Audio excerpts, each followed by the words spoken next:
সুপ্রিয় দর্শক মণ্ডলী, universal medical college and hospital limited আজকের সংবাদপত্রে আপনাদের সবাইকে স্বাগত জানাচ্ছি। দর্শক মণ্ডলী, আমাদের সঙ্গে রয়েছেন রাজনৈতিক বিশ্লেষক ডক্টর জাহিদুর রহমান। জাহিদ, আপনাকে স্বাগত। ধন্যবাদ আপনাকে। আজকে অবশ্য যে শিরোনামটা কাগজে নেই, তারপরও পড়ছি, পরে আপনাকে আসছি আলোচনায়। দৈনিক ইত্তেফাকের শিরোনাম হচ্ছে ইরানে হামলা চালাতে প্রস্তুতি যুক্তরাষ্ট্রের, 12 ফেব্রুয়ারিতে নির্বাচন, একদিন আগেও নয় একদিন পরেও নয়, প্রধান উপদেষ্টা। সমকাল বাংলাদেশের প্রধান ঝুঁকি অপরাধমূলক কর্মকাণ্ড, ইরান যুক্তরাষ্ট্র যুদ্ধের প্রস্তুতি। মানবজমিন পোস্টাল ব্যালটে ভূতের আসর, 11 দলে টানাওপড়েন, ঝুলে গেছে সমঝোতা। আমার দেশ চরমুনায়ের দল নিয়ে পেরেশান জামায়াত, মুসলিমদের পাশাপাশি খ্রিস্টানরাও এখন টার্গেট। কালবেলা জামাত জোটে জট, শতাধিক ব্যক্তিকে গুম খুনের অভিযোগ, বিচার শুরু জিয়াউল হাসানের। দেশ রূপান্তর, ফ্যামিলি কার্ড 5-7 বছরের জন্য, রাতের ভোটে লেনদেন 10,000 কোটি। খবরের কাগজ গণভোটে সরকারের ভূমিকা, জামাত জোটে শুরুতেই হুচট। আলোকিত বাংলাদেশ, বেকায়দায় জামাত, শিক্ষার্থীদের সড়ক অবরোধে অচল ঢাকা, ভোগান্তি চরমে। করতোয়া জামাত জোটের জট খুলছে না, শিক্ষার্থীদের সড়ক অবরোধে অচল ঢাকা, ভোগান্তি চরমে। অল্প আগে ওয়াশিংটন থেকে যে খবরটা আসছে, সেই খবরটা খুবই অ্যালার্মিং। বাংলাদেশ সহ 75টি দেশের ভিসা প্রক্রিয়া, সব ধরনের ভিসা প্রক্রিয়া বন্ধ করেছে যুক্তরাষ্ট্র। এর মধ্যে রাশিয়া আছে, ব্রাজিল আছে, মরক্কো আছে, থাইল্যান্ড আছে, পাকিস্তান আছে, নেপাল আছে, আরও অনেক দেশ, 75টা দেশ। বেশ সারপ্রাইজিং। আবার খানিকটা ধারণা করা যেতে পারে যে ধরুন কিছু আসা যা করে খুব অস্বাভাবিক ছিল, তাও না, দুভাবেই বলা যায়। মানে সারপ্রাইজিং হচ্ছে 75টা দেশ, মানে অনেক দেশ, পৃথিবীর প্রায় অর্ধেক। কিছু কিছু পদক্ষেপ যে নেওয়া হবে, এর আগে সংখ্যা সম্ভবত 30-এর মতো ছিল, ফি ধার্য করা হয়েছে এবং বাংলাদেশের ওপরেও ফি ধার্য করা ছিল। এবার এই সংখ্যার মানে ট্রাম্পের যে রাজনীতি, আবার বলছি যে খুব অপ্রত্যাশিত নয়। কেন বলছি? কারণ ট্রাম্পের যে রাজনীতি, তার রাজনীতির সাথে আবার এটা খুবই চমৎকারভাবে অ্যালাইনড হয়। তিনি আসলে মূলত যে রাজনীতি করেন সেটা হচ্ছে হোয়াইট সুপ্রিমেসির রাজনীতি। তারা অ্যান্টি ইমিগ্র্যান্ট। এখন যেটা হয়, আমেরিকার মতো দেশে এটা আসলে খুব অবাস্তব না যে মানুষ বিভিন্ন রকম ভিসা নিয়ে যায়, গিয়ে সে থেকে যাওয়ার একটা প্রবণতা থাকে। থাকতে থাকলে একটা সময় তিনি বৈধতা অর্জন করেন, গ্রিন কার্ড পান, কোনো একটা সময় নাগরিকত্ব পেয়ে যান। এই পথে বাংলাদেশেরও অনেক মানুষ ওখানে নাগরিক হয়ে উঠেছেন। তার রাজনীতি যেহেতু, মানে আরেকটা কথা একটু যোগ করে রাখা ভালো, যে আমেরিকা চাইলে এই ধরনের প্রত্যেকটা অবৈধ মানুষকে যে কেউ খুঁজে ধরে বের করে দিতে পারত। মানে আমেরিকার তার যে পরিমাণ সিস্টেম কাজ করে, কিন্তু তারা এটা এক ধরনের ইগনোর করতো, কারণ এরা প্রত্যেকে আসলে আমেরিকার অর্থনীতিকেই তুলে নিত। আমেরিকা তো আসলে ইমিগ্র্যান্টদের দেশ। আমেরিকা হয়ে উঠেছে যে শারীরিক পরিশ্রম জাতীয় কাজ করে, সেও একজন হোয়াইট আমেরিকার চাইতে অনেক কম মানে টাকায় কাজটা করে, যদিও আমাদের হিসাবে এটা তো অনেক বেশি। তো সে সেই জায়গা থেকে করছে, আর যারা ব্রিলিয়ান্ট আছেন তারা সেখানে গিয়ে আমেরিকাকে তৈরি করেছেন, এটা তো ফ্যাক্ট। এখন সমস্যা হচ্ছে ট্রাম্প যে রাজনীতি করেন, যে এই ফোবিয়া তিনি দেখানোর চেষ্টা করছেন, যে আমেরিকান বলতে তিনি আদি সেই হোয়াইট আমেরিকানদেরকে বোঝাচ্ছেন ওদের হাতে নাই, সব অন্যান্যরা ইমিগ্রেন্টরা দখল করে নিচ্ছেন। এই প্রবণতা শুধু আমেরিকাতে না, ইউরোপের দেশে দেশে একই স্টোরি। তো ফলে তিনি, আমার ধারণা যে সামনে মিড টার্ম ইলেকশন, 1 বছর চলে গেল, আরেক বছর পরেই মিড টার্ম ইলেকশনস আছে, তার আগে তাকে নানা রকম তার ভোটারদেরকে সন্তুষ্ট করতে হবে। মানে এখন যে আলাপটা প্রচুর হচ্ছে সেটা হলো, রাজনীতিতে একসময় কতগুলো কনসেনসাস ছিল, আমেরিকা বাইরে কি করে এটা জরুরি না, কিন্তু রিপাবলিকান বা ডেমোক্র্যাটদের মধ্যে কতগুলো পলিসি ডিসিশনের জায়গায় তারা একই রকম ছিলেন। কিন্তু এখন এই আলাপটা করা হচ্ছে যিনি খুবই র্যাডিক্যাল রাইট, তার তো একটা নির্দিষ্ট সংখ্যক ভোট পেলেই চলে, অন্যরা যদি আপনার ভীষণ অপছন্দ করে আপনার কিছু আসে যায় না। আপনি আপনার যে ভোটার তাকে যদি খুশি রাখতে পারেন, আপনি প্রেসিডেন্ট হয়ে যেতে পারেন, আপনি কংগ্রেসে জিতে যেতে পারেন, হাউস অফ রিপ্রেজেন্টেটিভসে। তো এই প্রবণতা আছে, আমি সেটারই এক ধরনের বহিঃপ্রকাশ বলে মনে করছি। কারণ হলো এগুলো তো আসলে দিনের শেষে লস। প্রচুর ট্যুরিস্ট যায় ওখানে গিয়ে ওখানে খরচ করে মানুষজন, আবার ফেরত আসে, থেকে যায় হয়তো ছোট একটা অংশ, কিন্তু মূলত মানুষ যায় আবার ফেরত চলে আসে। কিন্তু এগুলো করার মাধ্যমে তার অর্থনীতিও কিন্তু চাপের মুখে পড়বে। কিন্তু যে বললাম, দিনের শেষে এই পরিচয়বাদী ডানপন্থী রাজনীতি আসলে রাষ্ট্রের চাইতে সে তার রাজনীতিটাকে প্রধান করে দেখে। আমি একটা উদাহরণ দেই, বাংলাদেশে ইসলামিস্টদের, উগ্র ইসলামপন্থীদের গণ অভ্যুত্থান হয়েছে, ডক্টর ইউনূস তাদের সরকার, এই ন্যারেটিভ ভারতের জন্য কাজে লাগে। এটার জন্য দেখুন সে বাংলাদেশিদের ভিসার উপর যে রেস্ট্রিকশন দিল, আপনি ক্যালকুলেট করলে দেখা যাবে হিউজ অ্যামাউন্টের লস তাদের হয়ে গেছে। তার আমাদের ওখানে হেলথ ট্যুরিজম, জেনারেল ট্যুরিজম, আমাদের লোকজন শপিং করে, পড়তে যায়, মানে আমরা রিপোর্ট দেখেছি পশ্চিমবঙ্গে বাংলাদেশিদেরকে বেস করে হোটেল ব্যবসা, পরিবহন ব্যবসা সব বন্ধ হয়ে গেছে, কিন্তু এরপরও তারা এটা করেছে। এতে কি হয়, তার ক্ষতি হচ্ছে, কিন্তু যে গ্রুপ অফ ভোটার্স তার টার্গেট, সে তাকে তো খুশি করতে পারছে। তো এই ধরনের একটা প্রবণতা শুধু বাংলাদেশ হলে 12, 10, 15, 20টা হলে একটা কথা ছিল, 75টা দেশ, এবং এমন সব দেশ আছে যেগুলো হওয়ার কোনো কথা ছিল না। ইভেন পাকিস্তানের সাথে ট্রাম্প সরকারের বেশ ভালো সম্পর্ক আছে, এই জন্য ওই যে ফি ধার্য করা হয়েছিল সেই লিস্টে পাকিস্তান ছিল না, কিন্তু পাকিস্তান আবার এই লিস্টে এসে এখন সংযুক্ত হয়েছে। তা আমি আসলে এটাকে ওই দৃষ্টিভঙ্গিতেই দেখি। না, আরেকটা জিনিস লক্ষ্য করবেন যে বিশ্বকাপ ফুটবলের আসর বসছে এই জুন মাসে। এর আগে বিশ্বকাপে কোয়ালিফাই করেছে অনেকগুলো দেশ, জি, তাদের ফ্যানরা কি যেতে পারবে না? না, দেবে না, যেতে দেবে না। কারণ হচ্ছে এটাও ভুল না, যারা বিশ্বকাপে কোয়ালিফাই করেছে ফ্যানরা বা অন্য দেশেও বিশ্বকাপ দেখতে যাব এটা বলে ওখানে থাকার বা থেকে যাবার পরিকল্পনা কারো কারো থাকতে পারে। না, এটা তো যুক্তি হইতে পারে না। এটা যুক্তি না, ওই যে বললাম মূল কারণটা এটা, উনি এটা দেখাচ্ছেন, উনি দেখাচ্ছেন যে যারা এখানে এসে কোনো না কোনো ফর্মে এটা করতে পারে, কারণ তার রাজনীতি এটা, মানে তার মূল তো রাজনীতি এটা। ফ্যান ট্যানের তার প্রশ্ন নাই, কারণ হচ্ছে তিনি দেখাতে চান যে আমি ইমিগ্রান্ট ঠেকাচ্ছি, এটাই তার রাজনীতি। এতে যেমন ধরুন যেসব দেশের এই ভিসা রেস্ট্রিক্ট করলো, এই দেশের বহু মানুষ কিন্তু আমেরিকার ভোটার, নাগরিক আছে, অনেক আগে চলে গেছে। ধরুন বাংলাদেশের প্রচুর মানুষ নাগরিকটা আমেরিকান, তারা ভোটার তো ওখানে। পাকিস্তানে তাই, থাইল্যান্ড, তাদের প্রচুর নাগরিক ওখানে ভোটার। ট্রাম্প এদেরকে ওকে পাত্তাই দেয় না, কারণ ট্রাম্পের টার্গেট গ্রুপ ওরা না। গত নির্বাচন কিন্তু এটা ক্লিয়ারলি দেখিয়ে দিয়েছে। আপনি এক ধরনের বিদ্বেষমূলক মন্তব্য এই যে আমাদের এশিয়ান, হিসপ্যানিক এদের বিরুদ্ধে করেছেন, কিন্তু দিনের শেষে আপনি জিতলেন তো। ট্রাম্প এবার শুধু তার ইলেকট্রাল কলেজ ভোট না, 16 সালে কিন্তু একটা ঘটনা হয়েছিল, সেই ইলেকট্রাল কলেজ ভোট বেশি পেলেও পপুলার ভোট কম পেয়েছিল। হিলারি কিন্তু তার চেয়ে বেশি ভোট পেয়ে গেছিল, পপুলার ভোট। এবার সে পপুলার ভোটও অনেক বেশি পেয়েছে। তো সুতরাং তার রাজনীতি যেটা, সেটা আমেরিকার জন্য দীর্ঘমেয়াদে ভীষণ ক্ষতিকর, পৃথিবীর জন্য ক্ষতিকর, কিন্তু তার ব্যক্তির জন্য তো এই রাজনীতি এফেক্টিভ প্রমাণিত হয়েছে, তিনি তাই করছেন। দেখা যাক শেষ পর্যন্ত কি দাঁড়ায় এখানে। আপনি জানেন যে আজকে একাধিক কাগজে রিপোর্ট আছে, যেটা হচ্ছে যে জামাতের নেতৃত্বে যে জোটটা হওয়ার কথা ছিল 11 দলীয় জোট, সেটা জট লেগে গেছে। বিশেষ করে ইসলামী আন্দোলন, বাংলাদেশ খেলাফত মজলিস এদের সাথে মোটামুটি মানে যে ঐক্য তৈরি হওয়ার কথা ছিল সেটা হয়নি। সর্বশেষ এই রাতে যে বৈঠকটা হয়েছে সেই বৈঠকটাও ব্যর্থ হয়েছে। এখন এটা এক অর্থে হওয়ার কথা ছিল, কারণ হলো প্রথম 8 দলীয় জোট ছিল, পরে এটা 11 দলীয় জোট হলো, এনসিপি সহ আরো তার সাথে আরো 2টো দল।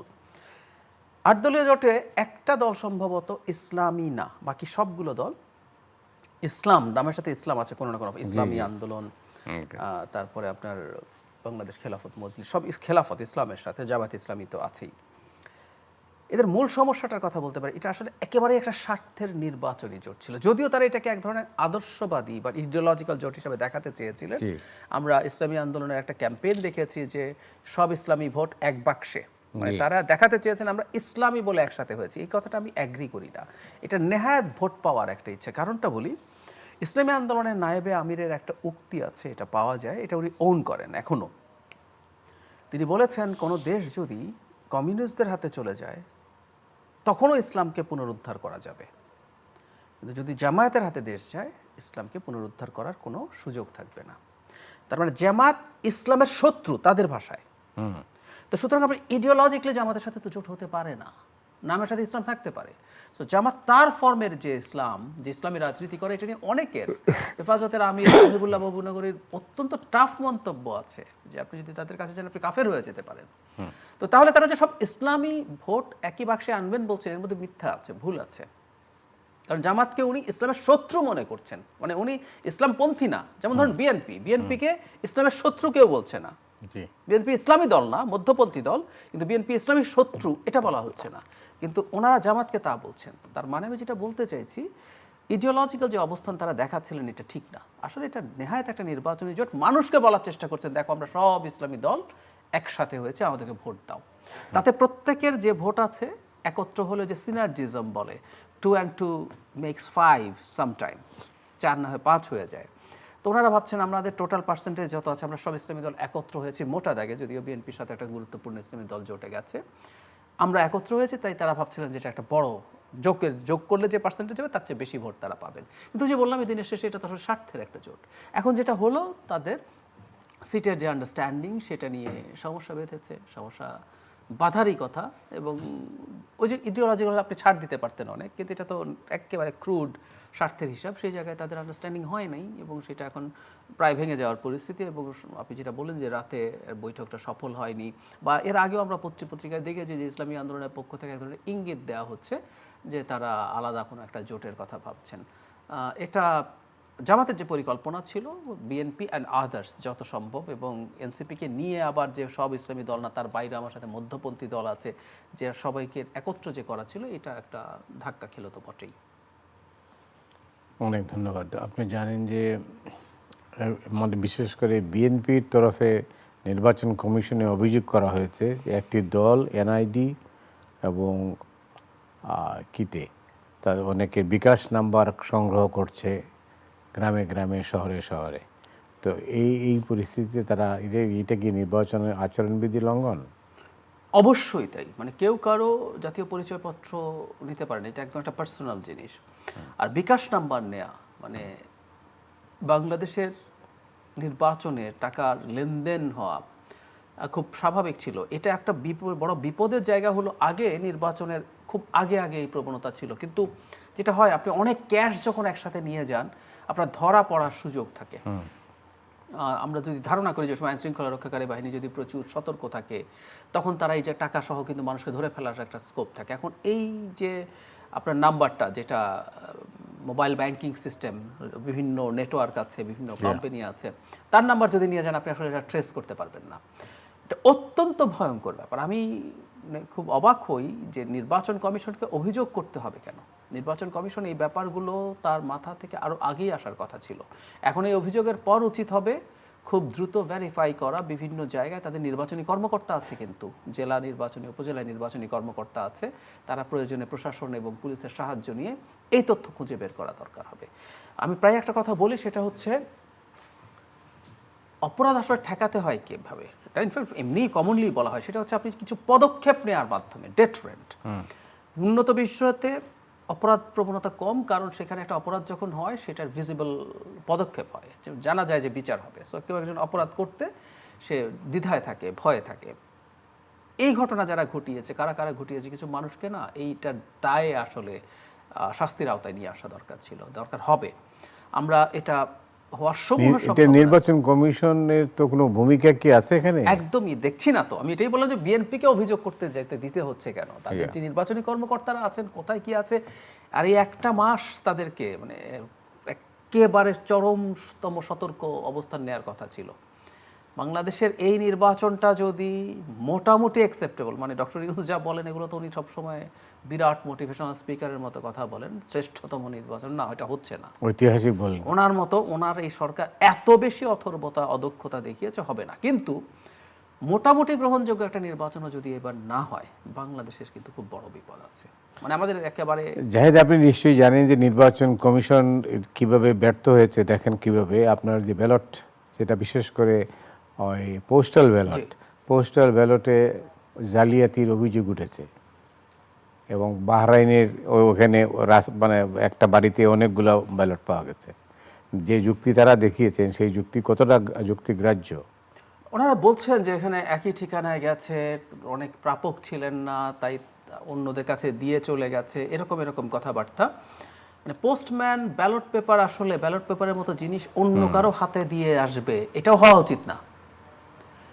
এটা অত্যন্ত এক্সক্লুসিভ একটা জিনিস, এটা একেবারে তার হাতে থাকবে। এতগুলো ব্যালট এক জায়গায় ঠিকানায় এত মানুষ থাকে, এটা সিরিয়াস সন্দেহের জন্ম দেয়। এখানে একটা জিনিস একটু আমি অবশ্য যোগ করতে চাই।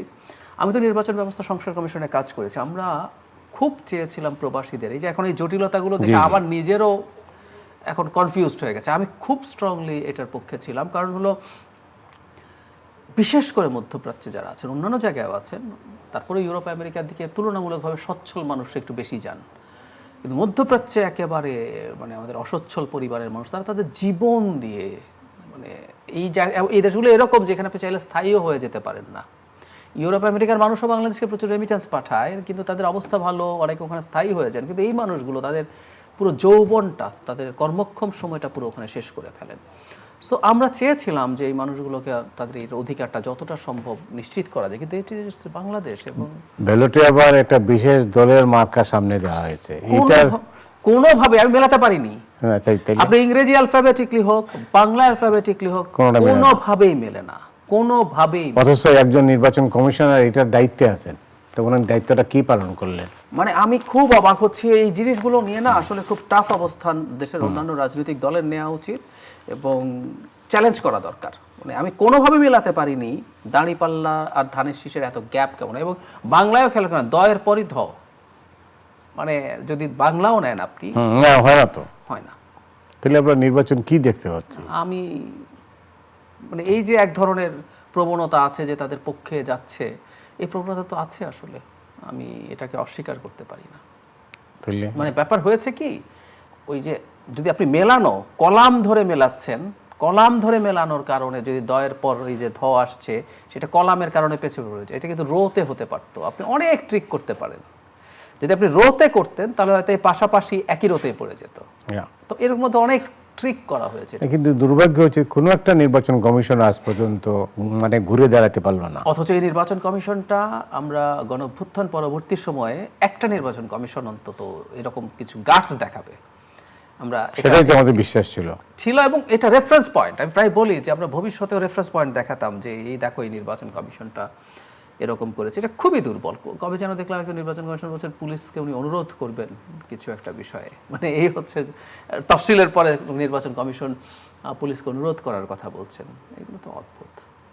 কাকে বলবে এটা, মানে এইরকম অবস্থায় তো পুরোটাই না, এটা খুবই খুবই খুবই কনফিউজ। আমি এখন প্রায় বলছি সেটা হলো নির্বাচনটা ভালো হবে হয়তোবা, যদি হয় আর কি, দলগুলোর রাজনৈতিক সদিচ্ছার উপরে, তাদের দায়িত্বশীল আচরণের উপরে। বিশেষ করে আমি অন্তত যে দলটা সবচেয়ে শক্তিশালী, যে অনেক বেশি যে ইয়ের সাথে মানে শক্তির দিক থেকে এগিয়ে আছে, বিএনপি, শেষ চেষ্টা অ্যাটলিস্ট করবে, কারণ হচ্ছে তার প্রায় নিশ্চিত একটা বিজয়কে প্রশ্নবিদ্ধ হতে দেওয়ার ক্ষেত্রে যতটুকু পদক্ষেপ নেওয়া দরকার সম্ভবত সে সেটা নেবে। সেই কারণে তার প্রার্থীদের উপরে তার সর্বোচ্চ পর্যায়ে থেকে খুবই টাফ চাপ থাকবে হয়তো, যে এই ব্যাপারগুলো যতটা ভালো করা যায়। এছাড়া আমি আসলে খুব মেজর আশা দেখি না। প্রধান উপদেষ্টা একটা বক্তব্য রেখেছেন, সেটা বলছেন আওয়ামী লীগ ভুল স্বীকার করলে রিকনসিলিয়েশনের সম্ভব। আমি একটা জিনিস মনে করি, আওয়ামী লীগের সমকাল খবর মানুষ মানে দল হিসেবে রিকনসিলিয়েশনের কথা এখন আমরা কতটুকু বলতে পারবো জানি না, কারণ আওয়ামী লীগের দল হিসেবে আমরা বিচার শুরু করার চিন্তা করছি আইসিটিতে আওয়ামী লীগের বিরুদ্ধে। আমি খুব অবাক হই কেন যেন এখনো ভিজিবল কিছু দেখছি না সংগঠন হিসেবে বিচারের কি হচ্ছে। আচ্ছা, এটা একটা দিক, কিন্তু আওয়ামী লীগের যখন আমরা সংগঠন হিসেবে বিচার করছি, যদি এটা আদালতে নিষিদ্ধ হয়ে যায় তাহলে আসলে কি করতে পারবো আমরা জানি না। কিন্তু আওয়ামী লীগের প্রচুর মানুষ আছে, মানে এই ধরনের একটা অনেক বড় বাজে ঘটনা ঘটার পর, নিষ্ঠুর ঘটনা ঘটার পর সব মানুষকে ধরে প্রতিটা অপরাধের জন্য বিচার করা খুব সোজা না। 15 বছরে আওয়ামী লীগের সাথে জড়িত প্রতিটা মানুষের কোনো না কোনো ফৌজদারি অপরাধ আছে, যারা পালিয়ে গেছে তাদের একটা অংশের তো আছেই। এসব ক্ষেত্রে যেটা করে যে খুবই মারাত্মক ধরনের ক্রিমিনাল যারা আছে তাদের বিচার করতে হবে, এটা সরকারে থাকা সবচেয়ে পাওয়ারফুল লোকজন। এর বাইরে অন্য মানুষদের এক ধরনের রেকনসিলিয়েশন আসলে লাগবে, আমি এটা মনে করি। দেশের আমার বিবেচনায় অ্যারাউন্ড 20% মানুষ এখনো, এটা খুবই মর্মান্তিক, ভাবতে আমার খুবই কষ্ট হয়, কিন্তু প্রায় 20% মানুষ এখনো আওয়ামী লীগ সমর্থন করে। যদি আওয়ামী লীগ সমর্থন করে, এই মানুষগুলোকে মেইন স্ট্রিমে আসতে দেয়া, রাজনীতি করতে দেয়া, আর রিকনসিলিয়েশনের ক্ষেত্রে এইটাও সমাজে এই আলাপটা আসতে হবে যে আওয়ামী লীগ তাহলে কি সংগঠন হিসেবে থাকবে কিনা, রাজনৈতিক দল হিসেবে থাকবে কিনা। কিন্তু একটা রিকনসিলিয়েশন যদি তারা, এটা একটা গুরুত্বপূর্ণ শর্ত, ভুল স্বীকার করলে রিকনসিলিয়েশনের শর্ত এটা। কিন্তু আমরা শেখ হাসিনাকে ক্রমাগত উস্কানি দিতে দেখি, দেশে বিশৃঙ্খলা লাগাতে চান, এবং ওনার প্রায় সব বক্তব্যে উনি একটা বাক্য বলেন, আমার কি অপরাধ। মানে ওনার অপরাধ উনি এই ম্যাসাকার করে যাওয়ার পরও, মানে 15 বছর তো অপরাধ কি হয়েছে না হয়েছে এটা আপনি খুবই দীর্ঘদিনের জার্নালিজম করা মানুষ, আপনার পত্রিকা আপনি কন্টিনিউ করেছেন, সো আপনার কাছে প্রতিটা ডকুমেন্টেশন আছে। আমরাও যারা অ্যাক্টিভিজম করেছি আমরা জানি, কিন্তু উনি ওনার নিজের অপরাধ এখনো দেখতে পান না জুলাইয়ের পর, মানে অভ্যুত্থানের পরও। তাহলে ফিউচারটা কি? ফিউচার আসলে আমার মনে হয় মানে তাদের ক্ষমা চাওয়ার প্রশ্নই আসে না, তারা ক্ষমা চাইবে না, এটা তাদের রাজনীতি হবে না। দিনের শেষে আইসিটিতেই সম্ভবত তার বিচার হয়ে সিদ্ধান্ত হতে হবে। এটার পর যদি কথার কথা যে আওয়ামী লীগ যদি নিষিদ্ধ হয়ে যায়, আওয়ামী লীগের মানুষজন যারা আছে তারা যদি অন্য কোনো নামে কোনো রাজনৈতিক দল একই ধরনের মতাদর্শ নিয়ে করতে চায় তারা করতে পারে, সেটা সেই ছাড় তো তাদেরকে দিতে হবে। সর্বশেষ একটা বিদেশি খবর দিয়ে, বিশেষ করে ইরান পরিস্থিতি, জি, হামলা পাল্টা হামলার অভিযোগ চলছে এবং প্রচুর লোক মারা যাচ্ছে। এই পরিস্থিতিতে ইরানের মানে কি দেখছেন কি সামনে? খুব লম্বা সময় লাগতো বিষয়টা নিয়ে আলোচনা করতে, তারপর আমি সংক্ষেপে কয়েকটা কথা একটু বলি। সম্ভবত এই রেজিম এবার আর টিকে যাবে না। এবার মানে এই ধাক্কাই পড়ে যাবে 2-4-10 দিনের মধ্যে তা না, এই ধাক্কাটার কিছুটা সামলে উঠলেও তারা আসলে আর খুব বেশি দিন সার্ভাইভ করবে না। আসলে এই ধরনের রেজিম কেন টেকে না? প্রথম কথা হচ্ছে একটা ডিক্টেটরিয়াল। আর কত টিকবে? একদম একদম। কিন্তু আবার ওই যে চায়না টিকে যাচ্ছে, চায়না তো আরো আগে তাদের রেভলিউশন হয়েছে কিন্তু এখনো টিকে যাচ্ছে। প্রধান কারণ হচ্ছে এখানে যে এই রেজিমগুলোর প্রবলেম কখনো, ইরানের এই রেজিমের বিরুদ্ধে প্রচুর প্রচুর আপরাইজিং হয়েছে, প্রচুর প্রটেস্ট হয়েছে, আপরাইজিং না বলে প্রটেস্ট হয়েছে প্রচুর। ইভেন এই মাসা আমিনিকে নিয়েও কয়েক বছর আগে হলো, আহমেদিনেজাদ ইলেক্টেড হওয়ার পর হলো, এটা হচ্ছেই। তারা প্রচুর কয়েকশো মানুষ হত্যা করে এটাকে শান্ত করে। এবারকার ঘটনা হচ্ছে দুটো, একটা হলো ইরানের অর্থনীতি খুব খারাপ। ওই যে বলছি, যখন অর্থনীতি খুব খারাপ থাকে তখন অন্য অপারেশন আর মানুষ গায়ে লাগায় না। আমি কিন্তু বাংলাদেশেরও 24 সালে গণ অভ্যুত্থান সফল হলো, 18 সালেও কিন্তু নিরাপদ সড়কের জন্য স্টুডেন্টরা রাস্তায় নেমে গিয়েছিল, ওখানেও হতে পারতো। আমি দুটো ডিফারেন্স দেখি, 18-র ইকোনমি বাংলাদেশের 24-এর চাইতে ফার বেটার ছিল। ডলার ক্রাঞ্চ শুরু হয়ে 24-এ কিন্তু অর্থনীতি খুব খারাপ হয়েছে। ইরানের অবস্থা তো আরো খারাপ, ফুড স্টাফের মারাত্মক ইনফ্লেশন আছে, তাদের মুদ্রা ক্রমাগত ওজন হারাচ্ছে, তাদের ভ্যালু হারাচ্ছে। একই সাথে ইরান ইতিহাসের যে কোনো সময়ের তুলনায় দুর্বল হয়ে পড়েছে। মানে ইরান কিন্তু আগেও স্যাংশনে থেকে অর্থনীতি যে খুব ভালো ছিল তারা কিন্তু এত খারাপ না, কিন্তু তার একটা বিরাট প্রভাব ছিল। জনগণ দেখতো ইরান এমন একটা দেশে মধ্যপ্রাচ্যে বিরাট পাওয়ার গেমে আছে সে, এবং এত ক্লেভারলি সে নিজের এত যুদ্ধ করতো না, তার প্রক্সিস ছিল, তার হেজবুল্লাহ ছিল, তার হামাস ছিল, তার হুতি ছিল। রিসেন্টলি এগুলোকে খুব সিরিয়াসলি ক্রিপল করে দিতে পেরেছে ইসরায়েল এবং আমেরিকা মিলে। ফলে যেটা হলো, ইরানের যে একটা বিরাট পরাশক্তি, রিজিওনাল পরাশক্তি ধরনের ইমেজ ছিল, সেটা ধ্বংসপ্রাপ্ত হয়েছে। এমনকি সর্বশেষ তার মাটিতে যখন ইসরায়েল এবং আমেরিকা অ্যাটাক করেছে তার পরমাণু প্রযুক্তির স্থাপনার উপরে, সেখানেও সে খুব সিগনিফিক্যান্ট রিটেলিয়েশন দেখাতে পারেনি। ফলে জনগণ দেখছে ইরানি সরকার আসলে দুর্বল। প্লাস স্যাংশন থাকা দেশে যে ঘটনাটা ঘটে, সরকারি লোকজনের করাপশনের সুযোগ বাড়ে, অনেক কিছু পাওয়া যায় না। ফলে দেখা গেছে সাধারণ সরকারি কর্মকর্তা তো বটেই, ইরানের এই যে যিনি আয়াতুল্লাহ খামেনি, তার নিয়ন্ত্রণে থাকা তার শক্তির প্রধান উৎস যেটা IRGC, Islamic revolutionary guard corps, এটাও তার সরাসরি কমান্ডে।